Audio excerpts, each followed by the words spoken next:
এই যে বিচারপতির নামে কলঙ্ক, মানব জাতি হিসাবে একদম কুলাঙ্গার। এই যে মানিক, বিচারপতির নাম নিলাম এই কারণে, নাম নিয়েও গোনা হবে, কারণ এ মানুষের পর্যায়ে পড়ে না। ইসলামকে এই দুনিয়া থেকে মিটানোর জন্য বিশেষ করে বাংলাদেশ থেকে যারা ভূমিকা পালন করেছে বেশি, তার ভেতরে এই অবৈধ বিচারপতি আছে। ক্ষমতাচ্যুত আওয়ামী রেজিমের সবচেয়ে ঘৃণিত যে কয়েকজন মানুষ ছিলেন তাদের মধ্যে একজন শামসুদ্দিন চৌধুরী মানিক। মানে একটা জিনিস বুঝতে হবে, আপনি কতটা খারাপ সেটা একটা যেমন ব্যাপার আছে, তার চাইতে হয়তো বড় ব্যাপার মানুষের আপনার সম্পর্কে পারসেপশন কি। অনেক সময় এটা হয় তুলনামূলকভাবে বেশি খারাপ মানুষের সম্পর্কে আমাদের পারসেপশন অতটা থাকে না, তুলনামূলক কম খারাপ মানুষের প্রতি আমাদের পারসেপশন ভয়ঙ্কর হয়ে যায়। যারা মালিকের প্রতি আমাদের ভয়ঙ্কর নেগেটিভ পারসেপশন আছে, এবং এই ভদ্রলোক ধরা পড়েছেন গতকাল রাতে। আমরা এই নিউজ যখন দেখলাম, তার কিছু ভিডিও যখন ছড়িয়ে পড়লো, আমরা বলি না ঈদের আনন্দ, আমার কাছে ঈদের চাইতে বেশি আনন্দ নেটিজেনরা করছেন সেটা মনে হয়। সেই কালামানিকের আজকের এই করুণ পরিণতি হবে, এটা কালামানিক অন্তত জানতো না। আমরা জানতাম, কিন্তু কালামানিক জানতো না। আজকে দেখেন সিলেটের আদালত চত্বরে হাজার হাজার মানুষ এসে পুলিশ, আর্মি, বিজিবি সব কিছু দিয়েও তাকে যে আপ্যায়নটা জনগণ করতে চেয়েছে, সেই আপ্যায়নটা কিন্তু পুলিশ বাধা দিয়েও শেষ করতে পারেনি। কারণ জনগণ তাকে আপ্যায়ন করাতে চায়। যেখানে জনগণ আপ্যায়ন করাতে চায়, সেখানে আর পৃথিবীর কোনো শক্তি নেই যেটা দিয়ে তাকে বন্ধ করা যাবে। আপনারা জানেন যে বাংলাদেশের এই কালামানিক বাংলাদেশের নাগরিকদের অধিকারকে হরণ করার জন্য বিভিন্ন সময় বিচার ব্যবস্থাকে কলঙ্কিত করে জনগণকে কলঙ্কিত করেছে এই কালামানিক। এই কালামানিক যা ইচ্ছা তাই বলতো। গত কয়েকদিন আগেও রাজাকার বলে, আলবদর বলে, আলশামস বলে যে গালি দিয়েছেন, একজন টিভি উপস্থাপিকাকে পর্যন্ত যে গালি দিয়েছেন, তাকে সরাসরি বলেছেন যে তুমি রাজাকারের বাচ্চা। আর আজকে তার করুণ পরিণতি হচ্ছে, কলাগাছের পাতার উপরে শুয়ে আছে, 60-70 লক্ষ টাকা অবৈধ পথে অন্য দেশে পাচার করতে চেয়েছে। সেই টাকা পাচার করার পাশাপাশি তিনি একটি অবৈধ পথে তিনি যেতে চেয়েছে, যেটা একজন বিচারপতি হিসাবে চরম লজ্জার, যে তিনি নাকি নিজেকে বিচারপতি দাবি করছেন। কুখ্যাত একটা জজ ছিল কালামানি। কোঠা বিরোধী আন্দোলনে শুনেছেন আমাকে সে রাজাকার বলেছিল। যত নির্যাতন আলেম ওলামা পীর মা শাইখদের প্রতি হয়েছে, এটার বিচার আমরা চাই। আল্লামা দেলোয়ার হোসেন সাঈদীকে যিনি রাজাকার বলেছিল, এবং কি বর্তমানে কয়েকদিন আগে, এই তো 1 থেকে 2 সপ্তাহ আগে শিক্ষার্থীদের যে সরাসরি টার্গেট করে বলেছিল এরা পাকিস্তানি, এরা রাজাকারের বাচ্চা, অর্থাৎ সাবেক বিচারপতি মানিক মিয়া, যাকে সবাই কালা মানিক বলে চেনে, অবশেষে কিন্তু জঙ্গলের মধ্যে থেকে গ্রেপ্তার হয়েছে। ভালো কথা, তাকে যখন আদালতে নিয়ে যাচ্ছিল তখন কিন্তু পচা ডিম, পায়ের জুতা, কিল, ঘুষি, লাথি যে যেরকম পারে সেভাবে কিন্তু দেওয়ার চেষ্টা করছে। অবশেষে এই কালামানিক বলেন বা সাবেক বিচারপতি যাই বলেন না কেন, তার গোপন তথ্য ফাঁস করে দিছে আল্লামা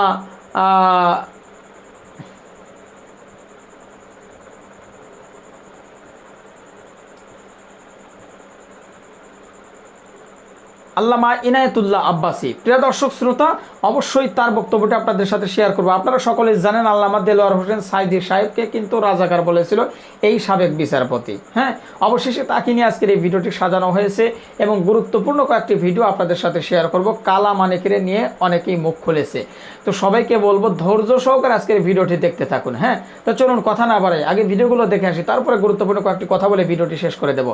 চলুন একটা লাইক দিয়ে আমরা সবগুলো ভিডিও দেখে আসি। এই যে বিচারপতির নামে কলঙ্ক, মানব জাতি হিসাবে একদম কুলাঙ্গার। এই যে মানিক, বিচারপতির নাম নিলাম এই কারণে, নাম নিয়েও গোনা হবে, কারণ এ মানুষের পর্যায়ে পড়ে না। ইসলামকে এই দুনিয়া থেকে মিটানোর জন্য বিশেষ করে বাংলাদেশ থেকে যারা ভূমিকা পালন করেছে বেশি, তার ভেতরে এই অবৈধ বিচারপতি আছে। ওর কথাবার্তা শুনলে শয়তান পর্যন্ত হাসি, বলে আল্লাহ তুমি আমারই শয়তান বানিয়েছো। এটা চোখে দেখো, আমি মাঝে মাঝে ওরা দেখি আর ভাবি আমি তো শয়তান দেখি না, যদি দেখতাম মনে হয় এরকমই। এটা টাটকা নির্ভেজা শয়তান। সুতরাং এরকম শয়তানের অনুসারী যারা আছেন, তুরিন আফরোজ থেকে বহু শয়তানকে 15 বছর দেখলাম। এখন ইসলামের যে উর্বর ভূমি বাংলাদেশে হচ্ছে, চলছে, কায়েম হওয়ার পথে, বাধা দিতে আসলে কিন্তু বিকাল 5টার আগে কোনো ছাড় নেই। এটা তো গেল কামলাদের। আর যিনি জমির মালিক যে বসে আছে, উনি যদি এসে দেখে সব ধান নষ্ট করে ফেলেছে, এরপরে উনি কিছু বলছে না, তার মানে ওনার কোনো শক্তি নেই। বিশ্বাস করেন, মনে মনে চিন্তা করেন ওনার শক্তি নেই, তা না, এখন হয়তো কিছু বলছে না, গোপনে ওনার কোনো কিছু আছে। যেদিন ধরবে ওদিন বাপ বলার সময় দেবে না, যেটা আমার আল্লাহ এখন মালিক হিসাবে করছে। ইন্না বাদশা রব্বিকা লাশাদীদ, তোমার রবের ধরা বড় শক্ত ধরা। নৌকায় উঠে পালাতে গিয়েও পারবে কি করে? কারণ ওরা তো আমরা ধরি নাই, ধরেছে কি? এদের কারণে হাজারে অবৈধ আইন মন্ত্রীর কারণে হাজার হাজার মানুষ আইনের এই জায়গায়, ন্যায় বিচারের জায়গায় অবিচার পেয়েছে বেশি। তার বাস্তব প্রমাণ আমি নিজে না, সিএমএম কোর্ট, জজ কোর্ট, হাইকোর্ট মিলিয়ে আমার মামলা কতবার তুলেছে। এই যে আমার মামা বসে আছে, মামা শ্বশুর, আমার চাচা ছিল ঢাকায়, বাবা তো ওগুলো বোঝে না ভালো, রাত দিন ধরে চাকরি করে বেটা, এরপরও রাত দিন এখানে ওখানে উকিল ধরে করবে কি? কারণ যারাই ধরবে, যত বড় উকিল ধরুক, আর এক উকিল তো বসে আছে ওখান থেকে, যতক্ষণ সিগন্যাল না পাবে আমার নাকি বের হওয়ার কোনো এই একটা বিচার হলো। আর প্রতিদিন টিভির সামনে এসে সন্তানকে নাকি লেকচার দিচ্ছে যে আমরা ন্যায় বিচার কায়েম করে ছেড়ে দিচ্ছি। এই ন্যায় বিচার? আমার মতো মূল্য চুরির মামলায় যদি 30-32 বার হাইকোর্টে মামলা ওইটা জামিন না দেয়, কিসের ন্যায় বিচার? যেটা এখন সব পরিষ্কার হয়ে গেছে। 15 বছরে কোনো ন্যায় বিচারে দেশে কায়েম হয়নি, পুরাটা হয়েছে অবিচার। আল্লাহ যেটা নিজে এখন ধরিস, এই জন্য সাবধান। আল্লাহ এমনি কিছু বলছে না, অনেকে মনে করছে কই এত কিছু করে কিছু হয় না, এখন কিছু টের পাচ্ছে। আলেমদের মাথায় দড়ি দিয়ে ছাগলের মতো গরুর মতো যখন ট্রেনিং নিয়েছে, তো ওই কোর্টে বারান্দায় দাঁড়িয়ে অনেক শয়তান দেখলাম হাসতেছে আর টিপ্পনি কাটতেছে যে দেশে আর হুজুর নেই, আমির হামজা, এই মাওলানা মামুনুল হক এরে ধরলো, আর হুজুর নেই দেশে। তাদের কত সুন্দর সুন্দর কথা, ফেরেস্তার মতো কথা বলে, আর এরা উঠলে শুধু রাজনীতি করে, ধরেছে ঠিকই হয়েছে। তখন আপনি টের পাচ্ছেন কি হচ্ছে? 10 দিন আগে যে লোকটা আইন পুরা চালাতো, সেই লোকটার পক্ষে একটা উকিল পর্যন্ত এখন দাঁড়াতে রাজি না। এইটাই আল্লাহর ধরা। এটা কার ধরা? এই জন্য জমিনের মালিক যিনি, উনি যদি ধরে, বাপ বলার কিন্তু সময় পাবেন না। আমরা এখন এই আয়াতটা আল্লাহকে বলছি, আল্লাহ তুমি আমাদেরকে দেখাও যে দলে দলে মানুষ ইসলামে প্রবেশ করছে, এটা যেন আমরা দেখতে পাই, চর্ম চোখে দেখতেছি, এটা যেন আরো বৃদ্ধি বাড়ে। জোরে বলেন আমিন। ক্ষমতাচ্যুত আওয়ামী রেজিমের সবচেয়ে ঘৃণিত যে কয়েকজন মানুষ ছিলেন তাদের মধ্যে একজন শামসুদ্দিন চৌধুরী মানিক। মানে একটা জিনিস বুঝতে হবে, আপনি কতটা খারাপ সেটা একটা যেমন ব্যাপার আছে, তার চাইতে হয়তো বড় ব্যাপার মানুষের আপনার সম্পর্কে পারসেপশন কি। অনেক সময় এটা হয়, তুলনামূলকভাবে বেশি খারাপ মানুষটার সম্পর্কে আমাদের পারসেপশন অতটা থাকে না, তুলনামূলক কম খারাপ মানুষটার প্রতি আমাদের পারসেপশন ভয়ঙ্কর হয়ে যায়। যারা মানিকের প্রতি আমাদের ভয়ঙ্কর নেগেটিভ পারসেপশন আছে, এবং এই ভদ্রলোক ধরা পড়েছেন গতকাল রাতে। আমরা এই নিউজ যখন দেখলাম, তার কিছু ভিডিও যখন ছড়িয়ে পড়লো, আমরা বলি না ঈদের আনন্দ, আমার কাছে ঈদের চাইতে বেশি আনন্দ নেটিজেনরা করছেন সেটা মনে হয়। কিন্তু এখানেও আমার কয়েকটা কথা একটু বলতে চাই, যেন মানিকের পক্ষেই। যে কথা আসছিলাম আমি আসবো, তার পক্ষে আমার বক্তব্যটা কি সেটা নিয়ে কথা বলবো। এবং আমরা সাম্প্রতিক সময়ে যা যা করছি, আমার কাছে মনে হয় আমরা ভালো করছি না, ভুল করছি, অন্যায় করছি। ওই যে বললাম পারসেপশনের ব্যাপার, ধরুন বিচারপতি খায়রুল হক দেশের প্রধান বিচারপতি ছিলেন। এই দেশকে ধ্বংস করে দেওয়ার জন্য শেখ হাসিনার সবচেয়ে বড় সহযোগী ছিলেন কিন্তু খায়রুল হক। যেহেতু উনি জনপরিসরে খুব একটা আসেননি, জনসমক্ষে কথা বলেননি খুব একটা, তাই খায়রুল হকের কথা আমরা অনেকে ভুলে গেছি, অনেকে জানিই না। এই লোক কি বিভৎস ক্ষতি এই দেশের করেছে আমাদের অনেকে কিন্তু জানা নেই, আমরা অনেকে ভুলেও গেছি।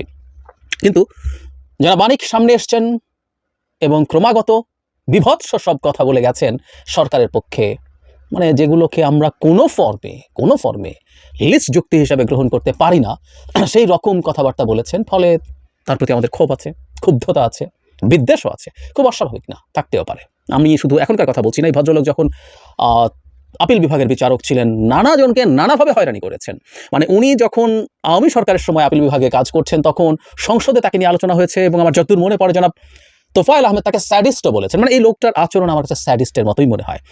উনি মানুষকে অত্যাচার করে, উনি মানুষকে নিপীড়ন করে আনন্দ পান। চ্যানেল আইয়ের সেই বিখ্যাত টক শোটাতে আমরা দেখেছি যে তার কন্যার বয়সী বা তার চাইতেও ছোট বয়সী একজন উপস্থাপিকাকে তিনি যে ভাষায় আক্রমণ করছেন, অবশ্য পরে দেখলাম উনি মনে হয় অ্যাপোলোজাইজও করেছেন এটা নিয়ে। হোয়াট এভার, যে ভাষায় আক্রমণ করেছেন ওই দিন না, অন্যান্য সময়ও তার আসলে এই চর্চা ছিল, এই চেষ্টা ছিল। সুতরাং এই স্যাডিস্ট মানুষটাকে আমরা দেখেছি, এবং যেহেতু আমরা আদার সাইডে ছিলাম, ওগুলো আমাদের গায়ে লেগেছে, গায়ে লাগতো। আমি এটাও জানি, এই যে ছাত্র জনতার যে অভ্যুত্থান শুরু হলো, সেই সময় আমরা খেয়াল করব যখন ইন্টারনেট অফ ছিল, টিভি টক শোতে কিছুটা আলোচনা আপনি বা আমি দেখতে পেরেছি, এবং সেখানে অনিবার্যভাবেই সরকার বিরোধী তেমন কেউ যেতে পারতো না। সেই জায়গায় প্রায় সব দিন একাধিক শোতে জনাব মানিককে দেখা যেত, এবং উনি ভীষণ কঠোরভাবে সরকারের পক্ষে দাঁড়িয়েছেন, এবং বলা বাহুল্য উদ্ভট সব যুক্তি দিয়েছেন। যেমন চ্যানেল আইতে ওই উপস্থাপিকার সাথে মানে লেগে গিয়েছিল কেন? কারণ জনাব মানিকের মনে হয়েছে সাইদের হাতে অস্ত্র ছিল, একটা লাঠি ছিল, সেটা অস্ত্র, সুতরাং পুলিশ তাকে গুলি করে ভুল কিছু করেনি। উনি এই ন্যারেটিভ দাঁড় করানোর চেষ্টা করছিলেন। ঠিক আছে, সেটা তিনি করতেই পারেন, আমরা সেদিকে না যাই। এবং এটা ঠিক যে আমরা মানিক হচ্ছেন একেবারে একটা মাফিয়া সরকার, স্বৈরাচারী মাফিয়া সরকার কিভাবে কাদেরকে নিয়ে কাজ করে তার একটা মূর্ত প্রতীক। মানে এই ভদ্রলোক আমাদের প্রধান বিচারপতি হয়ে যেতে পারতেন। এটা আমাদের আলোচনার বিষয় যে এরকম তীব্র বিদ্বেষ, ক্ষোভ, মানুষের প্রতি স্যাডিস্ট মেন্টালিটি রাখা, মানুষ অত্যাচার করে আনন্দ পাওয়া একজন মানুষ কিভাবে এটা হন। একটু অফ টপিক যোগ করে দেই, তারপর আসবো কেন তার পক্ষে কথা বলছি। যারা মানিক ব্রিটিশ পাসপোর্ট হোল্ডার, এটা আমরা জানি, এবং আমি খুব অবাক হয়ে যাই এই দেশে আপনি উচ্চ আদালতের, দেশের সর্বোচ্চ বিচার যে অঙ্গ, সেটা হচ্ছে সুপ্রিম কোর্টের আপিল বিভাগ, সেটার বিচারক হয়ে যেতে পারেন এবং টেকনিক্যালি আপনি প্রধান বিচারপতি হয়ে যেতে পারেন আপনার দ্বৈত নাগরিকত্ব থাকলে। আপনি এমপি হতে পারেন না, কিন্তু প্রধান বিচারপতি হয়ে যেতে পারেন। মানে কী সব উদ্ভট সব কাজ আমরা আমাদের সংবিধানে রেখেছি, এটা হতে পারে না। যাই হোক, তো উনি ধরা পড়লেন, ভিডিও আমাদের সামনে আসলো। একবার দেখা যায় তিনি কচু পাতা বা এরকম কিছুতে খুব কাদা মাখা হয়ে শুয়ে আছেন। আমার মনে হয় এগুলো কতগুলো লেসনও, মানে এই ভদ্রলোককে এভাবে পালাতে হচ্ছে, জনাব সালমান এফ রহমানকে দাড়ি কামিয়ে চুলে রং করে কালার করে পালাতে হয়েছে। ক্ষমতার দম্ভ কোন জায়গায় চলে যেতে পারে ভবিষ্যৎ রাজনীতিবিদদের, ভবিষ্যতে যারা দেশ চালাবেন, রাষ্ট্র চালাবেন, যারা ক্ষমতার কাছাকাছি যাবেন, তাদের এই লেসনগুলো নেওয়া উচিত হবে। নেবেন কিনা ডিফারেন্ট আলোচনা, অনেক সময় নেয় না, কারণ মানুষ ক্ষমতায় যাওয়ার পর মনে করে শেখ হাসিনা তো ভুল করেছিল বলে 10 বছরে, মানে তার নির্বাচন ছাড়া 10-11 বছরের মধ্যে পতন হয়েছে, আমি এগুলো ঠিকঠাক করবো এবং আমি থেকে যাব। ভুল হবে। যাই হোক, তাকে ধরা হলো এবং একটা জায়গায় দেখলাম আমরা তার হাত বাঁধা, তার গলায় বেঁধে, গলায় ধরে রেখে তার সাথে কথা বলছেন সম্ভবত একজন বিজিবির সদস্য। সেখানে তাকে এক ধরনের জেরা, তার নাম কি, তার বাড়ি কোথায়, বিদ্রুপ করছেন, তার নামকে নিয়ে আমরা এক ধরনের বিদ্রুপ করি, সেই বিদ্রুপও তার মুখ থেকে এসছে, তার সেই টকশোটার কথা আসলো, এসব আসলো। এই আলাপচারিতা করতে করতে যেভাবে তার সাথে কথা বলা হচ্ছে, এটা মানুষ হিসেবে একজনের মানবিক মর্যাদার পরিপন্থী। আমরা একটা রাষ্ট্রে কন্ট্রাক্টটা কি, মানে খুব কেতাবি শোনাবে, অনেকেরই ভালো লাগবে না, কিন্তু আমি অপ্রিয় কথাগুলো বলার সিদ্ধান্ত নিয়ে রেখেছি। এমনকি আওয়ামী লীগের পতনের আগ থেকে আমি ঘোষণাও করেছি, আমি বলবো। তো রাষ্ট্রের সাথে জনাব মানিকেরও একটা কন্ট্রাক্ট আছে। উনি মানুষ, বর্বর মানুষ, কিন্তু মানুষ। উনি মানুষ, উনি এই রাষ্ট্রের একজন নাগরিক। শেখ হাসিনা যেমন আমাদের সবাইকে প্রজা বা কৃতদাস হিসাবে দেখেছে, আমরা সেটা দেখতে চাই না। সো এই রাষ্ট্রের একজন নাগরিক জনাব মানিক, এই রাষ্ট্রে যা যা কিছু প্রাপ্যতার এই কনস্টিটিউশনের অধীনে সব কিছুর এন্টাইটেলড তিনি। উনি অপরাধী হতে পারেন, উনি অন্যায় করতে পারেন, এবং উনি একটা ন্যায্য ট্রায়াল পাওয়ার রাইট রাখেন, ন্যায্য বিচার পাওয়ার রাইট রাখেন, এবং ওনার উপরে এমন কিছু করা কোনোভাবেই উচিত হবে না যেটা আমাদের সংবিধান, আইন কিংবা আমাদের নৈতিকতার পরিপন্থী। যারা মানিককে আমরা যেভাবে দেখলাম, তাকে এইভাবে রাখার কোনো প্রয়োজন ছিল না। তাকে যেসব মন্তব্য করা হচ্ছে, করে ভিডিও করা হচ্ছে, সেটা ছড়িয়ে দেওয়া হচ্ছে, প্রয়োজন ছিল না, কোনো প্রয়োজন ছিল না। উনি গ্রেফতার হয়েছেন, গ্রেফতারে আসবেন, ভ্যালিড মামলা যদি থাকে। আমি সোফার তার বিরুদ্ধে এখন পর্যন্ত অন্তত যেসব কারণে আমরা খুব ক্ষুব্ধ, সেগুলো যে খুব ভ্যালিড কোনো মামলা হতে পারে আমার আবার তা মনে হয়নি। এগুলো খুব গুরুত্বপূর্ণ, এগুলো চরম নৈতিকতা বিরোধী কাজ। এবং আমি আবারও বলছি, আমি একটু হালকা হয়ে একটা ভিডিও করেছিলাম যে তার মূর্তি বানিয়ে রাখা দরকার, যে কেমন হয় একটা মাফিয়া সরকারের মধ্যে থাকা একজন বিরাট, মানে ভীষণ বড় পজিশন, আপিল বিভাগের বিচারক, মানে বিরাট ব্যাপার, সেখানে যায় এবং এরপর তিনি কি করেন, কিভাবে করেন। এবং ওই যে বললাম, সরকার এজেন্সিগুলো তাকে নিতে হবে বলে সব চ্যানেলকে বলেছিল, সরকারের বয়ান জনাব মানিক দেবেন। সো দ্য গভর্নমেন্ট ডিসাইডেড যে জনাব মানিক তাদের জন্য সবচেয়ে যোগ্য ব্যক্তিদের একজন, যিনি তাদের ন্যারেটিভ পৌঁছে দিতে পারেন। সো এসব সব কিছুর কারণে খুবই গুরুত্বপূর্ণ এবং উল্লেখযোগ্য একটা চরিত্র জনাব মানিক। আমাদের এই যে ইতিহাসগুলো আমরা যখন লিখবো, গুরুত্বপূর্ণ একটা জায়গা জনাব মানিকেরও থাকবে, কোনো সন্দেহ নেই। কিন্তু উনি যা যা বলেছেন আমাদেরকে ক্ষুব্ধ করেছে, কিন্তু আমাদের ক্ষুব্ধ করলেই কি সব ক্রিমিনাল অফেন্স হয়ে যায়? কথার কথা, যদি কোনটা হয়ও সেটা অনুযায়ী বা তার অন্য কোনো ক্রিমিনাল অফেন্স সেটা হতে পারে। উনি যখন বিচারক ছিলেন, বাংলাদেশের বিচারকরা ভীষণ ঘুষটুসের বাণিজ্য করেছেন, অনেকে করেছেন, ওরকম যদি প্রমাণ থাকে, বা পরবর্তীতেও তিনি যেহেতু সরকারের খুব কাছের মানুষ ছিলেন, খুব কাছের মানুষদের একটা কমন ধান্দা আছে, তদবির বাণিজ্য, অর্থনীতি ভাষায় যেটাকে আমরা রেন্ট সেকিং বলি, তার সম্পদের কি পরিমাণ আছে সেটা দেখার ব্যাপার আছে। এগুলোতে আমরা যদি তার কোনো সম্পৃক্ততা পাই, সেটা নিয়ে ভ্যালিড মামলা হোক, সেই মামলা দিয়ে তার বিরুদ্ধে ট্রায়ালের ব্যবস্থা করা হোক, এবং তিনি যখন কোর্টে যাবেন, আমি ধারণা করি তাকে যখন কোর্টে উত্থাপন করা হবে, কোর্টে আমরা দেখেছি অনেকেই আক্রমণের শিকার হচ্ছেন, এবং আমি দেখছি যে সরকার ঠিকঠাক মতো চেষ্টা করছেন, কিন্তু পেরে উঠছেন না। ফলে আরও বেশি নিরাপত্তা ব্যবস্থা জোরদার করা দরকার। উনি কোর্টেও পূর্ণ নিরাপত্তার সাথে যেন যেতে পারেন, এবং উনি এর পরবর্তীতে একদম ফেয়ার একটা ট্রায়াল যাতে উনি পান, সেটা নিশ্চিত করতে পারতে হবে। যারা মানিককে ধরার পর যা করা হয়েছে, এটাকে কন্ডেম করি, এবং এটা ভবিষ্যতে, মানে বাইরের পৃথিবীতে আমরা প্রায় একটা কথা বলি, কিন্তু কেউ কানে তুলি না আসলে, অন্য সব কিছু বাদ দিই। আমরা যদি মনে করি যে আমরা এটা করবো, এটা যুক্তি না, তারপর আমি একটু অন্তত সতর্ক হওয়ার জন্য যদি বলি, এই জিনিসগুলো সারা পৃথিবীতে শোকেসড হবে। পৃথিবীর দৃষ্টি এখন আমাদের দিকে, আমরা কি করছি না করছি, আমরা অভিযুক্তদেরকে নিয়ে কি বলছি, আওয়ামী লীগ কি করেছে, প্লিজ এই কথাটা আমরা কেউ যাতে না বলি। আমরা আওয়ামী লীগকে সরাতে চেয়েছি মানুষের সম্মান রক্ষার জন্য, মানুষের গণতান্ত্রিক সাংবিধানিক আইনি অধিকার নিশ্চিত করার জন্য, মানুষের মানবিক মর্যাদা নিশ্চিত করার জন্য। দ্য ভেরি ডেফিনেশন, এই যে সাম্য মানবিক মর্যাদা বলি, মানবিক মর্যাদা মানে হচ্ছে একটা মানুষ শুধু এ কারণে সে কতগুলো রাইটে এন্টাইটেলড হবে। সে ভয়ঙ্কর অপরাধী হতে পারে, বিরাট অপরাধী হতে পারে, ট্রায়ালে তার মৃত্যুদণ্ড হতে পারে, কিন্তু সে তার লিস্ট কতগুলো যে রাইট আছে সেগুলোতে সে এন্টাইটেলড হবে। সুতরাং পৃথিবী দেখছে, এটা আমাদের জন্য খুবই খারাপ প্রেসিডেন্স হয়ে থাকবে। গতকালকের বাংলাদেশের কালা মানিক নামে খ্যাত বিচারপতি মানিক জনগণের হাতে ধরা পড়েছে সিলেটের জঙ্গলের ভিতরে। তারপরে আজকের একটি ভিডিও দেখলেন, সিলেটের সাধারণ নাগরিক যেভাবে আপ্যায়ন পরায়ণ, তারা যেভাবে মানুষকে অত্যন্ত আদর স্নেহ যত্ন করে আপ্যায়ন করে, সবসময় এটা তাদের একটা ভালো গুণ। সেই আপ্যায়নটা আপনারা দেখার সুযোগ পেয়েছেন যে এই কালামানিককে কিভাবে তারা কোর্টের চত্বরে বারান্দায় আপ্যায়ন করেছে। এই আপ্যায়নটা কালামানিকের প্রাপ্ত ছিল, এটা তার প্রাপ্তি, এটা তার অধিকার। এটা পাওয়ার জন্যই দীর্ঘদিন পর্যন্ত তিনি অপেক্ষা করেছিলেন এবং এটা পাওয়ার জন্যই দীর্ঘদিন পর্যন্ত বিভিন্ন ধরনের বেসামাল বক্তব্য এই ব্যক্তি দিয়ে চলেছেন এবং দিয়েছেন। আজকের কালামানিকের একটু তাকিয়ে দেখা উচিত যে কি কারণে তিনি আজকের এই বাংলাদেশের জনগণের কাছে এতটা ধিক্কৃত, এতটা অপমানিত, কেন তার আজকের এই করুণ পরিণতি ভোগ করতে হচ্ছে, যে কিনা মাত্র 1 মাস আগেও মানে কি বলবো, মানে তার মুখের ভাষা, তার বক্তব্য, তার সেই জনগণকে খেপিয়ে তোলার যে চরম একটি মানসিকতা এবং এদেশের কাউকে কোনো ধরনের মূল্যায়ন না করা, সেই কালামানিকের আজকের এই করুণ পরিণতি হবে, এটা কালামানিক অন্তত জানতো না। আমরা জানতাম, কিন্তু কালামানিক জানতো না। আজকে দেখেন সিলেটের আদালত চত্বরে হাজার হাজার মানুষ এসে পুলিশ, আর্মি, বিজিবি সব কিছু দিয়েও তাকে যে আপ্যায়নটা জনগণ করতে চেয়েছে, সেই আপ্যায়নটা কিন্তু পুলিশ বাধা দিয়েও শেষ করতে পারেনি। কারণ জনগণ তাকে আপ্যায়ন করাতে চায়। যেখানে জনগণ আপ্যায়ন করাতে চায় সেখানে আর পৃথিবীর কোনো শক্তি নেই যেটা দিয়ে তাকে বন্ধ করা যাবে। আপনারা জানেন যে বাংলাদেশের এই কালামানিক বাংলাদেশের নাগরিকদের অধিকারকে হরণ করার জন্য বিভিন্ন সময় বিচার ব্যবস্থাকে কলঙ্কিত করে জনগণকে কলঙ্কিত করেছে এই কালামানিক। এই কালামানিক যা ইচ্ছা তাই বলতো। গত কয়েকদিন আগেও রাজাকার বলে, আলবদর বলে, আলশামস বলে যে গালি দিয়েছেন, একজন টিভি উপস্থাপিকাকে পর্যন্ত যে গালি দিয়েছেন, তাকে সরাসরি বলেছেন যে তুমি রাজাকারের বাচ্চা। আর আজকে তার করুণ পরিণতি হচ্ছে কলাগাছের পাতার উপরে শুয়ে আছে। 60-70 লক্ষ টাকা অবৈধ পথে অন্য দেশে পাচার করতে চেয়েছে। সেই টাকা পাচার করার পাশাপাশি তিনি একটি অবৈধ পথে তিনি যেতে চেয়েছে, যেটা একজন বিচারপতি হিসাবে চরম লজ্জার যে তিনি নাকি নিজেকে বিচারপতি দাবি করছেন আর তিনি অন্যায়ভাবে বর্ডার ক্রস করছেন। এটা কোন আইনে, কোন কারণে আছে যে একজন বাংলাদেশের নাগরিক তিনি কেন এখান থেকে পালিয়ে যাবেন, কেন পালিয়ে গিয়েছেন, এটা আজকের আপনাদেরকে দেখতে হবে, বুঝতে হবে। প্রিয় সহযোদ্ধা ভাইরা, এই আওয়ামী লীগের চরিত্রই হচ্ছে এরকম এবং এদের দালালদের চরিত্রও এরকম। শেখ হাসিনা দেখেন গত কয়েকদিন আগে 5ই আগস্ট বাংলাদেশের সমগ্র মানুষদেরকে রাস্তায় ফেলে রেখে তারপরে তিনি চলে গিয়েছেন। তিনি একটা বার চিন্তা করলেন না যে তার দলের নেতাকর্মীর কি হবে, আওয়ামী লীগের নেতাকর্মীর কি হবে। একটা দলের রাজনীতি করছেন, আপনি অন্যায় করেন, অবিচার করেন, আপনি জনগণের বিচারকে মেনে নিয়ে তারপরে আপনি আপনার কি বলে সামনের সম্মুখ যুদ্ধে আপনি ঝাঁপিয়ে পড়েন, সামনে থাকেন। কিন্তু তিনি সেটা করতে পারলেন না, তিনি পালিয়ে গেলেন। আজ আওয়ামী লীগের সমগ্র নেতাকর্মী, কোথায় তোমার স্বরাষ্ট্রমন্ত্রী, কোথায় তোমার ওবায়দুল কাদের, কোথায় অন্য বিভিন্ন মন্ত্রণালয়ের মন্ত্রীরা যারা আজকের বিভিন্নভাবে মিথ্যা কথা বলে জাতিকে বিভ্রান্ত করতো, অন্যায়ভাবে জুলুম করতো, তারা আজকে কিন্তু সবাই পালিয়ে গিয়েছে।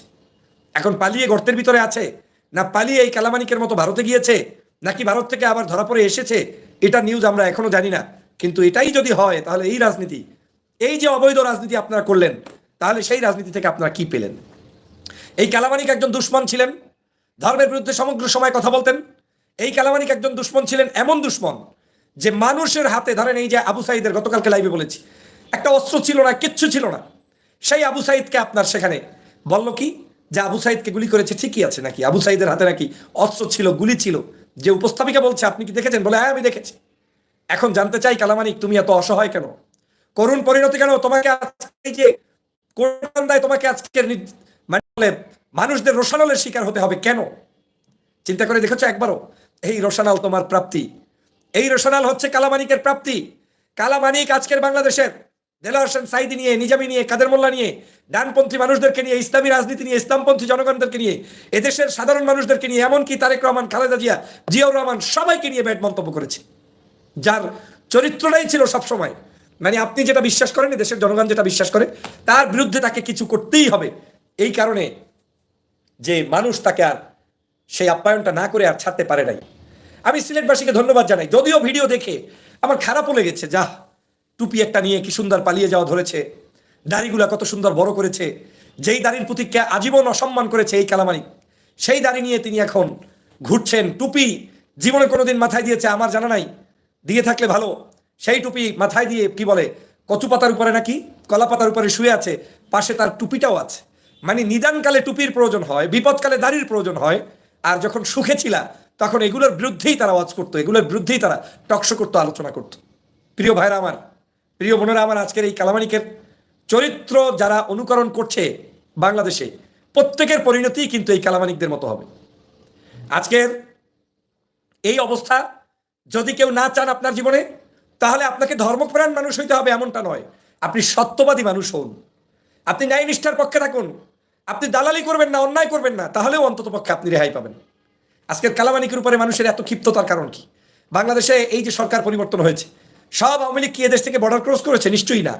কিন্তু সব আওয়ামী লীগকে দেশ ত্যাগ করতে হবে সেটাও আমি মনে করি না। কারণ কিছু মানুষ যারা জুলুম করে নাই, অত্যাচার করে নাই, নির্যাতন করে নাই, তাদেরকে তো কেউ কিছু বলবে না। কিন্তু এই কালামানিকের অনুসারী যারা এই মানিকের মতো আজকের মানুষের উপরে জুলুম অত্যাচার করেছে, তাদেরকে তো কর্মফল ভোগ করতেই হবে। প্রিয় ভাইরা আমার, সে কারণে বলছি আজকের এই কালামানিককে সিলেটবাসী তারা তাদের কিছু উপহার দিয়েছে। যদিও এই উপহারটি কতটুকু তিনি অনুধাবন করতে পারবেন সেটা একমাত্র আল্লাহই জানেন, কিন্তু আমি যতটুকু দেখেছি কালামানিকের পেটের ভিতরে, বুকের ভিতরে সব দূর দূর করছে, শেষ হয়ে গিয়েছে। গতকালকেই দেখেছি তিনি জিজ্ঞেস করার আগেই গেঞ্জি টেঞ্জি খুইলা তার কি রোগ ব্যাধি আছে সেটা বিজিবিকে বলা শুরু করে দিয়েছে। এগুলো সব এই যে মানুষদেরকে ফাঁসি দেওয়া হয়েছে, এই ফাঁসির রক্তের বরদোয়ার ফসল। দেলোয়ার হোসেন সাঈদীকে নিয়ে কি ধরনের কুৎসিত মন্তব্যই না করতো এই কালামানিক। যে কোনো আলেমকে দেখলেই তার চুলকানি হইতো, ইসলামিক পিপলদেরকে দেখলেই তার চুলকানি হইতো। আজকের এই কালামানিক তিনি এখন জাতির কাছে কট খেয়েছে, এবং আমি মনে করি এটা নাগরিকদের অধিকার। নাগরিকরা তাকে গ্রেপ্তার করেছে, এটা কোনো আপনার পুলিশ প্রশাসন গিয়ে তো সাথে সাথে গ্রেপ্তার করে নাই। নাগরিকদেরকে সেজন্য ধন্যবাদ জানানো দরকার যে প্রত্যেকটি দেশদ্রোহীকে আপনারা যেখানেই পাবেন এভাবে অ্যারেস্ট করে তারপরে আপনারা প্রশাসনের হাতে ছেড়ে দিবেন, যাতে আইন অনুযায়ী তাদেরকে বিচারের কাঠগড়ায় দাঁড় করানো যায়। কত বড় ধৃষ্টতা বাংলাদেশের! এই যে 70-80 লাখ টাকা, 60-70 লাখ টাকা নিয়ে তিনি নাকি রওনা হয়েছেন। আমি প্রশ্ন রাখতে চাই, এই 60-70 লাখ টাকা কোথায় পেলেন? আপনার রিটায়ারমেন্টের কত টাকা, কোন ব্যাংক থেকে এই টাকা এসেছে, কার দালালি করে এই টাকা ইনকাম করেছেন? আপনি অবৈধ পথে যাওয়ার জন্য টাকা দিয়ে বর্ডার ক্রস করছেন, এইটা মানে কতটুকু আইন সিদ্ধ? আর যারা বাংলাদেশ থেকে, প্রিয় সহযোদ্ধা ভাইরা, আজকের সে কারণে বলছি এই কালামানিক আইন ভঙ্গ করেছে। রাষ্ট্রে আপনার সাথে কি করেছে না করেছে সে তো পরের হিসাব, কিন্তু এই ব্যক্তিগতভাবে তিনি তো বাংলাদেশের মানুষের অধিকার হরণ করেছে, রাষ্ট্রের আইন লঙ্ঘন করেছে, এবং রাষ্ট্র থেকে আবার টাকা পাচার করেছে। নিজে কিন্তু বলেছে কতগুলো অপরাধ, এবং তিনি নিজে বলেছেন যে আমার পরিবার তোদেরকে টাকা দিয়ে দিবে। তার মানে পরিবার সহ প্রত্যেককে অ্যারেস্ট করে আইনের আওতায় এনে তারপরে চূড়ান্ত শাস্তি দেওয়া দরকার। কালামানিক আজকে তো মনে হয় 2 তলা বা 3 তলা একটু বেয়ে বেয়ে উঠছেন। মাত্র কয়েকদিন আগেও 4 তলা 5 তলা পর্যন্ত ডক্টর মোহাম্মদ ইউনূসকে হেঁটে হেঁটে উঠতে হতো। কিন্তু সৌভাগ্যের হচ্ছে এই যে ডক্টর মোহাম্মদ ইউনূসদেরকে তোমরা অপমান করতে চেয়েছো, কিন্তু জনগণ যেহেতু তাদের পক্ষে ছিল, তারা কিন্তু হেঁটে হেঁটে 4 তলায় উঠেছে, কিন্তু তাদেরকে কেউ উত্তম মাধ্যম কিংবা আপ্যায়ন করাতে আসে নাই। আর তোমরা বাংলাদেশের জনগণের কাছে এতটা ধিকৃত যে তোমরা কোর্টের বারান্দায় আরামে ঘুরতে পারছো না। তোমাকে এখন সাধারণ জনগণ খাই খাই চেহারা নিয়ে তোমাদের সামনে উপস্থিত হয়েছে, তোদের সামনে। এখান থেকে শেখার আছে, শিখে নাও। যখন মানুষদেরকে নির্বিচারে হত্যা করেছে অন্যায়ভাবে, এগুলো যদি না করতে তাহলে এই বাংলাদেশের আজকের তোমাদের এই করুণ পরিণতি হতো না। দেশ নেত্রী বেগম খালেদা জিয়ার মতো বয়স্ক মানুষকে কতবার কোর্টের বারান্দায় পাঠিয়েছো, বিদেশে চিকিৎসা তোমরা গুরুত্বই দাও নাই। আর আজকে তুমি 4 তলায় উঠতে গিয়ে তুমি হিমশিম খাচ্ছ। তার মানে তোমার এই করুণ পরিণতির কারণটা কি? এই করুণ পরিণতির কারণ হচ্ছে মূলত তারা দেশদ্রোহী, মূলত তারা বাংলাদেশের নাগরিকদের বিরোধী, মূলত তারা এদেশের জনগণের সাথে তাদের কোনো সম্পর্ক নেই, মূলত তারা একটি কুচক্রী মহল, ভিনদেশী কিছু তাবেদার এবং দালাল, যে কারণে আজকের তাদের এই করুণ পরিণতি হয়েছে। আর সবচেয়ে করুণ পরিণতি অন্যতম কারণ হচ্ছে নির্বিচারে মানুষদেরকে হত্যা করেছে, গুলি করেছে, মেরে ফেলেছে, রায় দিয়েছে, এবং প্রত্যেকটি রায়গুলো অন্যায়ভাবে দিয়েছে। কিন্তু চেয়ারে থেকেছে বিচারপতির চেয়ারে বসেছে বিচারপতির চেয়ার হিসাবে। তাহলে যারা বিচারপতির চেয়ার, তাদেরকে এই ধরনের চেয়ারে বসে যখন মানুষের উপরে জুলুম করে, তারা যে এখন পর্যন্ত টিকে আছে, এখন পর্যন্ত যে তাদেরকে আদালতে উঠানো যায়, এটাই তো সৌভাগ্যের কালামানিক। তোমাকে যে জনগণ এখনো ক্ষিপ্ত হয়ে যা করার দরকার ছিল তার কিছুই করে নাই, তাতে তোমার অন্তত আল্লাহর দরবারে শুকরিয়া আদায় করা উচিত। তুমি যে বর্ডার থেকে এখন ফেরত আসতে পারছো, তোমার আল্লাহর দরবারে শুকরিয়া আদায় করা উচিত। হায়াতে থাকলে জেল জুলুম খেটে টেটে বের হবা, আবারও জনগণ তোমাকে আপ্যায়ন করবে, সেটা ভিন্ন জিনিস। কিন্তু তোমরা বহু মানুষকে গুম করেছো, আয়না করে নিয়ে গিয়েছো, এখন পর্যন্ত তাদের হদিস নাই। এই যেই সিলেট দিয়ে তুমি পালিয়ে যাচ্ছ, ওই সিলেটের আপনার কি বলে এম ইলিয়াস আলী কতদিন পর্যন্ত, কত বছর পর্যন্ত আয়নাঘরে বন্দি না কেটে মেরে ফেলেছে।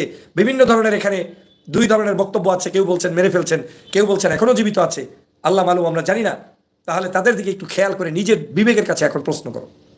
আজকে যদি জুলুম অত্যাচারকারী ওই সকল ভাইদের পাশে দাঁড়াতে পারতে, ওই সকল মানুষদেরকে একটু হলেও খোঁজ নিতে পারতে, অন্যায়কে অন্যায় বলে পারতে, তাহলে এই কালামানিক আজকে একজন বিচারপতি হয়ে এইরকম রোশানলে পড়া লাগতো না। বাংলাদেশের প্রত্যেকটি বিচারপতির জন্য, আইনের আদালতের প্রত্যেকটি মানুষের জন্য এটা লার্নিং, শিক্ষার পয়েন্ট, যে আপনারা শিখে রাখুন। আপনারা যতবারই বিচারপতি আর অমুক টমুক দাবি করেন না কেন, জনতার আদালতে আপনারা ক্ষুদ্র থেকে ক্ষুদ্রতম আপনারা যদি অন্যায় কিছু কাজ করেন, তাহলে আপনাদেরকে কেউ ছেড়ে দিবে না, কেউ ছেড়ে দিবে না। দেলোয়ার হোসেন সাঈদী সাহেবকে নিয়ে কত কত বাজে মন্তব্য করেছে, এই দেশের আলেমদেরকে নিয়ে কত বাজে মন্তব্য করছে। শেখ হাসিনার দালালি করতে করতে এই কালামানিক কালা থেকে আরো কালা হয়ে গিয়েছে। হৃদয়টা কতটা হিংস্রতা আজকের জনগণ সে সময় এই সিলেটের অতিথিপরায়ণ সিলেটবাসীর কাছ থেকে দেখিয়ে দিয়েছে কালামানিককে যে কিভাবে আতিথেয়তা করতে হয়। আমি সিলেটবাসীকে স্যালুট জানাই, আপনাদেরকে সত্যি স্যালুট জানাই। আপনারা বীরের জাতি, আপনারা বাংলাদেশের মানুষের আবেগকে বুঝতে পেরেছেন, এবং সবচেয়ে ধন্যবাদ জানাই যে আপনারা তাকে অ্যারেস্ট করতে সক্ষম হয়েছেন। এই কালামানিক যদি ফেরত যাইতো বাংলাদেশ থেকে কালামানিক বের হয়ে গেলে বাংলাদেশের উপকার না আরো ক্ষতি হইতো। এই বাংলাদেশে বসে যত পরিমাণ আপনার সামনে চিল্লাচিল্লি করেছে, টকশোতে আপনাকে গালিগালাজ করেছে, ও বিদেশে গিয়ে ইন্টেলেকচুয়াল পদ্ধতি ব্যবহার করে তারপরে এই দেশের বিরুদ্ধে শেখ হাসিনার পক্ষে আওয়ামী লীগের দালালি করতো, সেই জায়গা থেকে আপনি একটু হলেও কালামানিককে ধরে রাখতে পেরেছেন এবং এই চোরের বিচারের কাঠগড়ায় আনতে পেরেছেন। আমি চাই এমন দৃষ্টান্তমূলক শাস্তি হোক যাতে আগামী দিনে কোনো সময় কোনো কালামানিক তৈরি হতে না পারে, বাংলাদেশের কোনো মানুষের উপরে জুলুম অত্যাচার কেউ করতে না পারে, সেই ব্যবস্থা আপনাদেরকে দেখিয়ে দিতে হবে। আজকের আমাদের আলেমদেরকে, শিশুদেরকে, মানুষদেরকে যখন গুলি করে হত্যা করা হয়েছে, একটা দিন দেখি নাই যে এরা কোনো প্রতিবাদ করেছে, একটা দিন দেখি নাই যে তারা কোনো বিবৃতি দিয়েছে, বরং তাদেরকে আমরা দেখেছি সব সময় তারা এই খুনকে সাফাই গাইতো যে খুন হয়েছে, ভালো হয়েছে। খুনি যারা, তারা তো আমাদের কেউ না, তারা তো অন্য আদর্শের, অন্য দলের, অন্য চরিত্রের, এভাবে করে তাদেরকে ছোট করে রাখা হইতো।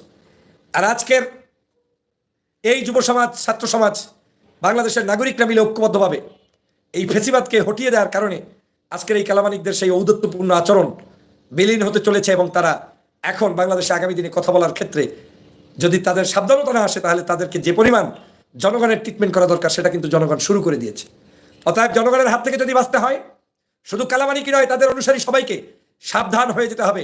বাংলাদেশের জনস্বার্থ বিরোধী বক্তব্য, জনগণ বিরোধী, জনগণের চাহিদার বিরোধী কোনো বক্তব্য দিতে পারবেন না। প্রিয় দর্শক শ্রোতা, ভিডিওগুলো দেখলেন এবং তাদের কথাগুলো শুনলেন, এখন অবশ্যই আপনাদের মূল্যবান মতামত জানাবেন।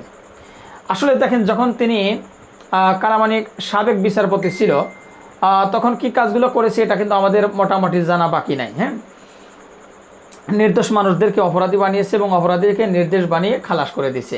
তো আল্লামা দেলোয়ার হোসেন সাঈদী সাহেবকে কিন্তু রাজাকার বলেছিল, এবং এছাড়াও আরও অনেকেই রাজাকার বলেছিল, যেমন ইনায়েতুল্লাহ আব্বাসী সাহেবকে এই গত কিছুদিন আগেও কিন্তু রাজাকার বলেছিল। তো ইনায়েতুল্লাহ আব্বাসী সাহেব বলতেছে যে আমি রাজাকার হলাম কেমনে, আমি তো 1971 সালের পরে জন্ম নিয়েছি, তাহলে ওই সময় আমি জন্মই নেইনি, আমি রাজাকার হলাম কেমনে। তার মানে প্রিয় দর্শক শ্রোতা, পাপ করতে করতে যখন মানুষ পাপের সীমা ছাড়িয়ে যায়, তখন কিন্তু আল্লাহ তাআলা, একটা কথা আমরা বলে থাকি যে পাপ বাপকেও ছাড়ে না, আর একটা কথা বলি যে আল্লাহ তাআলা ছাড় দেয় কিন্তু ছেড়ে দেয় না। সেই ঘটনা কিন্তু ইতিমধ্যে ঘটতেছে প্রিয় দর্শক শ্রোতা। তো যাই হোক, আমি আর কথা বাড়াবো না, অনেকগুলো ভিডিও নিয়ে আপনাদের সম্মুখে হাজির হয়েছিলাম, যে ভিডিওগুলো আপনাদের সাথে শেয়ার করলাম। আশা করি সবগুলো ভিডিও আপনারা মনোযোগ দিয়ে দেখেছেন, শুনেছেন। তো অবশ্যই আপনাদের মূল্যবান মতামত জানিয়ে দেবেন, পারলে এই ভিডিওটি শেয়ার করে সবাই দেখার সুযোগ করে দেবেন। আর আমাদের চ্যানেল নাসির ইসলামিক মিডিয়া সেন্টারে যদি আপনারা নতুন হয়ে থাকেন, আশা করি প্রতিনিয়ত এই ধরনের সকল পর নিত্য নতুন আপডেট নিউজগুলো পেতে আমাদের চ্যানেলটি সাবস্ক্রাইব করে আমাদের সাথে থাকবেন। আর যারা ইতিমধ্যে সাবস্ক্রাইব করে দিয়েছেন তাদেরকে অসংখ্য ধন্যবাদ জানিয়ে ভিডিওটি এখানে শেষ করছি। সে পর্যন্ত সকলে ভালো থাকবেন, সুস্থ থাকবেন। আল্লাহ হাফেজ।